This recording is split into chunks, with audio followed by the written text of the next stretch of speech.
রক্তে তার পবিত্র পা মুবারক জুতার সাথে লাইগা হযরত যায়েদ ইবনে হারেসা, যিনি নবীজির পালক পুত্র ছিলেন, সাথে ছিলেন, তিনি বলছেন আমি তায়েফের রক্তের কারণে নবীজির পা থেকে জুতা খুলতে পারতেছিলাম না। নবীর সবচেয়ে বড় অন্যতম দুশমন উতবা, মক্কার কুরাইশ কাফের, নবীজির বিরোধিতাকারীদের মধ্যে অন্যতম যারা ছিল আবু জেহেল, আবু লাহাব, উতবা।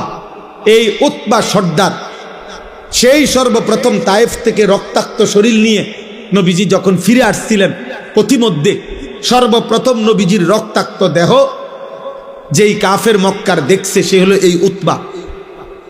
কিতাবে আছে এই উতবা প্রথম নবীর রক্ত মাখা এই দেহ দেখা,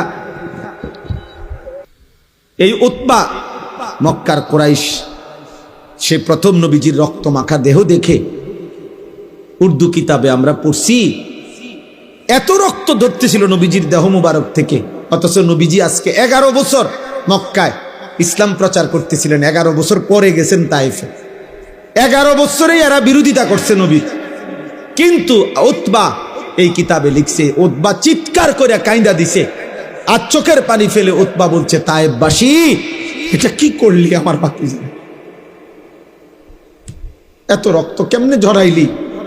গত 11 বছর তো আমরা আমাদের ভাতিজার বিরোধিতা করি, ঠিক আছে, কিন্তু কোনোদিন তো তার দেহ থেকে এত রক্ত ঝরাইনি, কেমনে পারলি?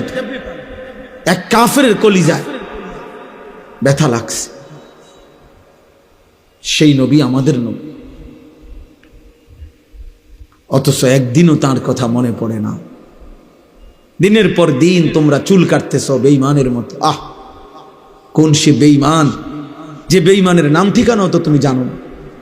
ছেলেরা বলো, যাদের মতো তোমরা চুল কাটো, এই বেঈমানের নাম বলতে পারো? একে তো সেই বেঈমান মুশরিকের চুল, দ্বিতীয়ত তার তো কোনো নাম ঠিকানাও নাই, হয়তো তার বংশেরও ঠিক নাই। আহা,